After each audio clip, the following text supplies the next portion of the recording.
VP Sara tinawag ni Escudero na propeta ng kadiliman. Aba, boomerang kay Escudero, taas ng kilay. Ayan, syempre itong balitang ating matutunghayan ngayon ay nagmula kay Robin Sweet Showbiz. At ito po ang inyong lingkod na si BT na magbibigay ng reaksyon at komento dito sa video na ating matutunghayan ngayon. At huwag na natin pagtagalin at sabay-sabay na natin panoorin ang laman ng video na hatid sa atin ni Robin Sweet Showbiz at bibigyan natin ng reaksyon ang umaatikabong balitang ito. Pasok! Tinawag ni Senate President Chis Escudero, sina Vice President Sara at Senator Amy Marcos na propeta ng kadiliman. Pinag-iingat ni Senate President Chis Escudero ang mga mamamayan laban sa kanyang tinaguriang mga propeta ng kadiliman. Aba, ano ito? Basi Keso, tinawag na propeta ng kadiliman si VP Sara at si Senator Amy. Alam nyo ha, habang papalapit ng papalapit yung nalalapit na impeachment ni VP Sara, ako ay napapaisip. No, kaya talagang ang maganda talagang mangyari. No, mas malaki ang pag-asa at mas malaki ang laban ni VP Sara tungkol doon sa impeachment niya kung makakapasok ang kanilang mga senador sa PDP laban. Yun ang talagang natatanging pag-asa, no, para maging patag. No, sa Kongreso naman kasi, alam naman natin yung mga nagsampa ng impeachment sa kanya, hindi natin alam kung mananalo pa silang congressman nito sa eleksyon na to. Kung sila ay manunungkulan pa or matatalo na. Depende na lang sa mga tao yun na boboto sa kanila. 'Di ba? Kung sila ay makakabalik pa sa pwesto o hindi na. Kasi kung sakasakaling hindi sila makabalik sa pwesto at iba ang manalong congressman, halimbawa yung kalaban nila ang manalo, mag-iiba na. No, mag-iiba na yung yung sitwasyon. 'Di ba? Malay mo mamaya congressman ng PDP yung manalo, 'di ba? May mga ganun-ganon o mga congressman na antay sa impeachment, may mga ganon-ganon. 'Di ba? May senaryong ganon. Maaaring magkaroon talaga ng kapanatagan yung sitwasyon ni VP Sara kung sakasakali. Pero kung makakapasok naman yung mga kalaban ng mga Duterte, no, o yung mga against sa mga Duterte, ay talagang nagdedelikado na. Dahil alam naman natin, ito si Keso, medyo nagsisiso-siso. Ayan, hindi natin hindi tansyado ang kanyang mga galaw. Lagi niyang sinasabi na ayon sa batas lahat ng kanyang ginagawa. Sige, nanduduin na tayo, maganda yung ganong paniniwala. Pero, syempre, mas maganda pa rin yung maging patag. Kung gusto nating maging presidente si VP Sara at siya ay patuloy na maglingkod bilang vice president, kailangan talaga mag-isip ang mga taong bayan kung saan magiging patag si VP Sara. Dapat ganun. Ng pangunahing pakay ay takutin ang sambayanan sa pagsasabing hindi maganda ang kinahaharap nila dahil sa palpak na pamumuno ng Marcos administration. Ang pahayag ni Chis Escudero ay kasunod ng paglulunsad ng bagong political advertisement ni Senator Amy Marcos na iniendorso ni Vice. Ako dun sa palpak na pamumuno ng administrasyon, siguro merong pangit na ginagawa, meron din sigurong magandang ginagawa, pero hindi yun napapansin. Yun ang napapansin ko ha. Maaaring may maganda, maaaring may pangit. Ganun yun No, lahat naman na naglilingkod, maaaring maganda, maaaring may pangit, maaaring may kinikilos siya, pero hindi mapapansin. Alam niyo kung bakit? Talagang hindi mapapansin kung ano ang kinikilos ng administrasyon. Halimbawa, alam na sa ikabubuti ng mga Pinoy, alam na sa ikabubuti ng mga Pilipino yung ikikilos ng gobyerno. Hindi makikita yon. Kasi nga, ibang sitwasyon ang nakikita. 'Di ba?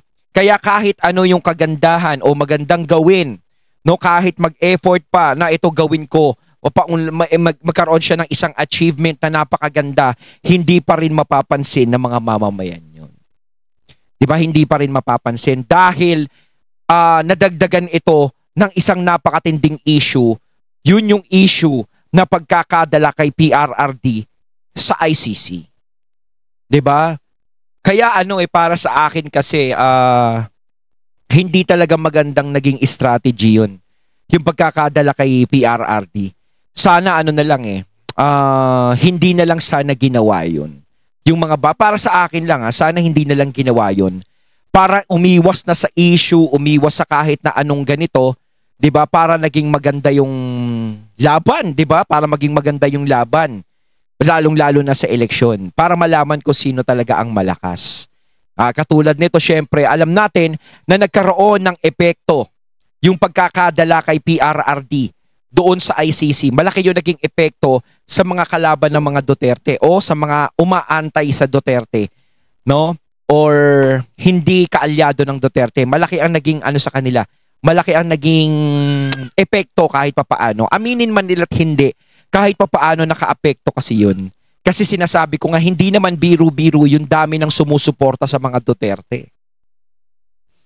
President Sara Duterte gamit ang temang itim na may kahulugang ipaglalaban tayo ni Amy Marcos. Sa naturang political ad, sinabi nila Vice President Sara at Senator Amy Marcos na nagluluksa ngayon ng bayan dahil sa laganap na krimen at kagutuman sa lipunan. At ang matinding buwelta ni Jesus Escudero, sa gitna ng mga pagsubok at anumang hamon, nawayang Semana Santa ay maging panahon ng pagbabago at pagkabuklod-buklod.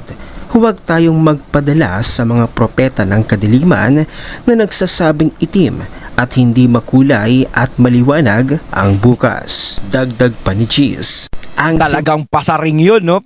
May laman. May lamang may lamang itlog. May laman, no? May lamang palaman yung sinasabi ni ni Queso. Semana Santa ay nagbibigay sa atin ng pagkakataon na magnilay at manalangin upang suriin ang ating mga sarili bilang isang mabuting Kristiyano at responsableng mamamayan. Ito ang panahon upang santabi muna ang anumang hidwaan, paggagamit, panlalamang, pagkakaiba ng pananaw at ang politika na madalas naghahati sa atin. Ito ang panahon para magpatawad at magkasundo tayong lahat bilang magkakapatid at bilang isang sambayanan. Teka lang doon sa doon sa sinabi na ito ang panahon para magpatawad at magkasundo tayong lahat bilang magkakapatid at bilang isang sambayanan. Parang medyo malayo pang mangyari yan ngayon sa panahon ngayon. 'Di ba? Lalong-lalo na sa nangyari kay PRRD sa pagkakadala sa ICC. Siguro kung hindi nangyari yan yung kay PRRD, no, kung hindi nangyari yan, may posibilidad na ito ang panahon para magpatawad, magkasundo tayong lahat bilang magkakapatid at bilang isang sambayanan. Hindi maghahati-hati yan. Kasi parang dito kasi ang nangyari, parang pinakita na talaga na hinati na talaga. No, hinati na talaga. May nagkaroon na ng kanya-kanyang suportahan, nagkaroon na ng kanya-kanyang paniniwala. At talagang, syempre, yung mga supporter ng mga Duterte, alam naman natin na mabigat sa kanila yung nangyari kay PRRD. Lalong-lalo na sa pamilya ni PRRD. Kaya doon sa panahon na ito ang panahon para magpatawad, parang napakalabo pa ngayon. Kasi napakasariwa pa niyang sitwasyon na yan. Kaya nga sinasabi natin, kung maitutulungan si PRRD dito na maibalik sa Pilipinas, sigurado, yung pagpapatawad na yan is baka mangyari kahit papaano. 'Di ba? Maaaring pero para sa akin kasi hanggat may mga nakaikot na alam mo na medyo mga alitap-tap na hindi maganda bumulong, malabo pa rin na magkasundo. 'Di ba? Yan ang yan ang nagpapahiwalay, yan ang nagpapalabo ng sitwasyon Minsan ang nagpapalala ng sitwasyon yung mga chismis, 'di ba? Yung mga marites, yung mga ganon. Lalo na yung mga bulong-bulong, yung mga bulungan na yan ang nagpapalala ng sitwasyon. 'Di ba? Hindi naaayon sa Kwaresma ang makipag-away at makipagbangayan para isulong ang pansariling mga hangarin at layunin. Pero may punto yan. No, hindi naman hindi naaayon sa Kwaresma. Dapat magnilay-nilay. Pero hindi naman nila nilabas yun ngayong Kwaresma. 'Di ba? Nitong Kwaresma, 'di ba yung yung sa itim, Hindi naman doon, hindi naman saktong nilabas ng Biyernes Santo, hindi naman saktong nilabas ng kumbaga nung ibang araw 'yun nilabas. Kaya hindi naman tumama sa ganun. Kumbaga, yung advertisement na 'yon is umandar lang ng umandar hanggang sa umabot ng Kwaresma, parang ganun. Kuha muna bago ang sarili sa gitna ng mga pagsubok at anumang hamon, naway ang Semana Santa ay maging panahon ng pagbabago at pagbubuklod-buklod. Sa naging patutsada na ito ni Senate President Chis Escudero, marami ang napataas ang kilay. Maganda naman yung sinasabi niya, yung pagbubuklod-buklod. Pero paano mangyayari yung pagbubuklod-buklod kung ganito yung nangyari? 'Di ba? Lalong-lalo na syempre, alam naman natin maraming nagmamahal kay Tatay Digong. Hindi magiging presidente si Tatay Digong kung walang sumusuporta dyan. Kung hindi ganun kalaki ang sumusuporta dyan. Kung hindi ganun kadami. Hindi ka naman magiging presidente kung maliit ang supporter mo eh. At hindi rin magiging vice president si VP Sara kung walang sumusuporta sa kanya. Kaya yung pagbubuklod-buklod is parang sa salita lang siya pwedeng mangyari. Pero sa gawa, parang napakahirap. Sa ngayon sa ngayon. Bakit Semana Santa lang ba dapat magbuklod-buklod at magkaisa? Bakit hindi daw niya ito sabihin sa kanyang amo? Kaya't isa na si Mr. Will Talker sa napataas ang kilay. Dahil daig pa nga daw ni Chis Escudero ang isang babae. Daig pa ang isang babae kung tumalak. At napansin din ni Mr. Will Talker na halos kapareho lamang sila ni Attorney Claire Castro. Nagiging attack dog na. Grabe kung makapagtanggol sa Marcos administration. Totoo naman, itim ang kulay ngayon ng bansang Pilipinas na siyang binigyan ng comment at reaction ni Mr. Will Talker. Panoorin natin ang buong video. Grabe naman tong si Chis Escudero. Daig pa ang babae kung tumalak. Ayun, syempre bago natin simulan ng video ito, nais ko nga pala magbigay ng credits dito sa video na bibigyan natin ng reaksyon. Walang iba si Mr. Real Talker. Syempre supportahan niya si Mr. Real Talker pagpatuloy natin. Ay natin itong kanyang statement. Sa gitna ng mga pagsubok at anumang hamon, naway ang Semana Santa ay maging panahon ng pagbabago at pagbubuklod-buklod. Huwag tayong magpadala sa mga propeta ng kadiliman na nagsabing itim at hindi makulay at maliwanag ang bukas. Pero wag ka matindi yung matindi yung malakas ang impact ng advertisement ni VP Sara at saka ni Senator Amy. Yung itim na yon. Malakas ang impact, malakas yung dating. 'Di ba? Malakas yung dating talaga. Maganda yung pagkaka-concept nila doon sa itim na yon. No, pero yung itim syempre parang ipinapakita nila doon na ayun nga, 'di ba? Itim, 'di ba? Madilim, parang yun yung pinapakita nilang concept. Madilim yung nangyayari sa bansa na yan. Kasi ngayon, madilim ang mga 'di ba? Ganun ang nagiging konsepto nung na yun, na yung mga nangyayari ngayon sa paligid natin. No, madalas nga may mga nakikita tayo sa Facebook na mga pinapas lang na mga rider, 'di ba? Nakikita natin parang ang mga tao ngayon parang walang patumanggali na pumapas lang ng kung sino-sino na lang. No, yung mga naghahanap buhay ng patas, 'di ba? Talagang ginaganon nila, parang hindi na sila natatakot. 'Di ba? Hindi katulad dati talaga kung ihahambing mo nung panahon ni Tatay Digong talaga, hindi ka makakakita ng mga ganong kriminal Hindi ka makakakita ng mga ganon. Kasi alam natin na natatakot sila 'Di ba? Alam kasi nila sa sarili nila na dalawa lang ang pupuntahan nila. Kulungan o sementeryo. Yun lang ang iniisip nila. Maaaring hindi ka pa nga makulong, maaaring sementeryo ka na mapunta 'Di ba? Parang ganon. Kumbaga may takot.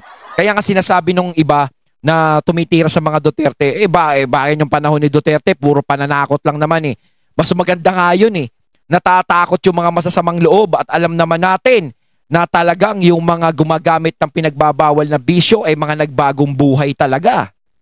O, di ba? Nagbagong buhay, natakot sila sa mga nangyayari. Kasi tayo, pag hindi mo tinatakot, no, ang isang wala. 'Di ba? Wala, hindi magbabago 'yan. Gagawa ng hindi maganda 'yan. 'Di ba? Kaya dapat may konting ganun din kahit papaano. Hindi mo pa pwedeng lahat ng oras daanin mo sa diplomasya. Kailangan matuto ka ring magalit. Di ba? Hala siya! May napapansin ako ngayon kay Chis Escudero. Katulad sila ni Claire Castro. Attack dog! Ayun, napaghamping yung dalawa. Ala, grabe tong si Chis Escudero. Grabe Kung makaprotekta ka sa administrasyon na to, kung patulan mo yung mga issue, grabe.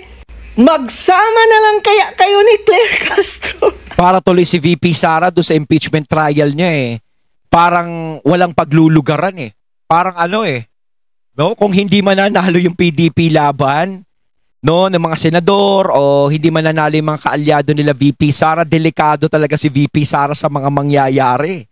No? O kayo mga katunay, ano sa tingin nyo? O, di ba? Napakaswerte na naming pamilya, binigyan kami ng pagkakataon ulit na makabalik at linawin ang tunay na legacy ika nga ng aking ama. Ayun. Ngayon, parang nasasayangan ako dahil eto nga 3 taon na nauubos ang panahon sa politika, sa paghihigante, pakikiaway. Sana tinutukan na lang natin yung expectation ng tao sa Marcos. Totoo yan. Yung sinasabi ni Senator Amy, napakatagal bago bumalik ang pagtitiwala ng mga tao, bago gumanda uli yung tingin sa kanila. Kasi nung eleksyon ng 2022 talagang napakaganda na ng tingin sa mga Marcos Kung meron mang hindi maganda ang tingin sa kanila, yung mga dilawan talaga Pero maraming nagbago ang pananaw sa mga Marcos. 'Di ba? Dati kasi ang isinasaksak sa utak ng mga tao na ganyan ang mga Marcos, martial law, na pinapahirapan ng mga tao, ganito, ganyan, ganyan, ganyan. Pero nagbago. Lumabas nung mga panahon na yon, no, nung eleksyon ng 2022, no, o bago mag-eleksyon, lumabas yung mga magagandang ginawa ni Apo Lakay sa Pilipinas. Yung naitulong ng martial law, yung naitulong ni Apo Lakay, yung mga proyekto ni Apo Lakay, 'di ba? Pinuri ng mga tao 'yun. Doon namulat yung mga tao kaya muling nagtiwala sa mga Marcos. 'Di ba? 'Yun ang bumuhay uli. So syempre ngayon, siguro ang inaalala ni Senator Amy, syempre nagkakaroon na naman ng issue. At pangalan na naman nila ang nadadawit sa issue.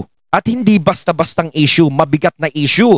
Dahil labanan ito ng mga Duterte at Marcos. Ganun ang nangyayari ngayon Di ba parang yung mga politika sa mga probinsya, angkan-angkan ang naglalaban. Parang ganun ngayon. So parang ang sinasabi ni Senator Amy dito na yung pinaghirapan nila, yung matagal nilang hinintay na pagtitiwala, parang bigla na namang nagkaganito. Marami na namang nagagalit sa atin. Parang ganon, yun ang piniprevent ni Senator Amy na gusto niya uling maibalik kahit papaano yung tiwala ng mga tao uli sa kanila. Infrastructure, agrikultura, murang pagkain, mga trabaho, yung mga magandang iniwan ng aking ama, sana itinuloy, sana tutukan pa rin natin yan. Sana hindi pa huli, may 3 taon pa naman na habulin pa rin at maiwasto ng aking kapatid. Sana isang tabi yung mga sino-sino dyan na nag-a-advise at siya ang kung sino-sino dyan na nag-a-advise, yun yung sinasabi nating mga alitap-tap sa tabi-tabi. Kasi sinasabi nga natin, malakas ang bulong.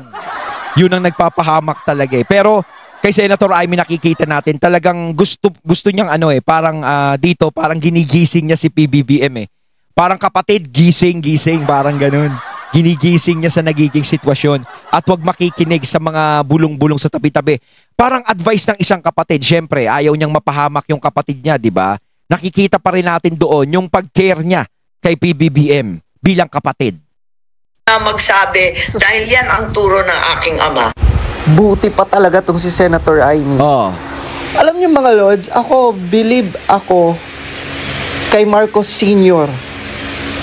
Hindi ako, kahit ako believe ako kay Marcos Sr. talaga. Idol ko yan si Marcos Sr. Sinasabi ko nga ang nanay at tatay ko talaga ay solid Ferdinand Marcos Sr. yan. 'Di ba? Talagang loyalista talaga 'yon, no? Maganda para sa akin yung mga nadinig ko at naramdaman ng mga magulang ko tungkol sa mga ginawa ni Ferdinand Marcos Sr. ba, yung ama ni Senator Amy. Pero yung ngayon, yung junior ngayon, ay Diyos ko.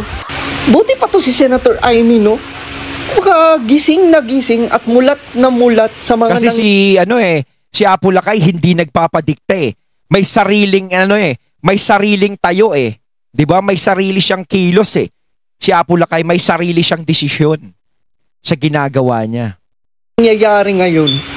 Kahit kapatid niya ang presidente pero hindi siya nagbubulag-bulagan. Sayang lang mga lods kasi binigyan sila ng pangalawang pagkakataon ng mga Pilipino. And yet, ano ang ginagawa ni Mr. President ni BBM sa pagkakataong ibinibigay sa kanila? Kaya, di ba, nakikita mo rin yung pagkadismaya ni Senator Amy sa nangyayari sa Marcos admin kasi si Senator Amy na mismo nagsabi, hindi naman ito yun eh. Diba? Hindi naman natin masisisi si Senator Amy sa nagiging reaction niya din. Kasi kung iba talaga yung pananaw niya, talagang hindi natin siya masisisi. Kasi sinasabi nga dito, hindi naman lahat ng mga magkakapatid pare-pareho ugali niyan. Magkakaiba yan. Hindi porket magkapatid kayo, kailangan pareho na ugali nyo, pareho na pananaw nyo. Hindi ganun. Minsan, may mga magkakaiba ang pananaw dyan. Diba? Kaya nga minsan, di magkasundo yung mga ganyan. Kasi magkaiba pananaw nyo. Ganun yan. Parang ganun yung nangyayari kay Senator Amy tsaka kay PBBM. Magkaiba yung pinaniniwalaan nila, magkaiba yung pananaw nila, magkaiba yung paninindigan naman nila. Ito yung in-expect ng mga tao pagdating sa mga Marcos. Ayun, at ating natunghayan ng video na nagmula kay Robin Sweet Showbiz at syempre natunghayan natin ang video na yon na binigyan natin ng reaction din na nagmula kay Mr. Real Talker. Kayo mga katunay, anong masasabi niyo tungkol dito? Comment lang po kayo sa comment box. So once again, I'm BT and I'm out. Peace.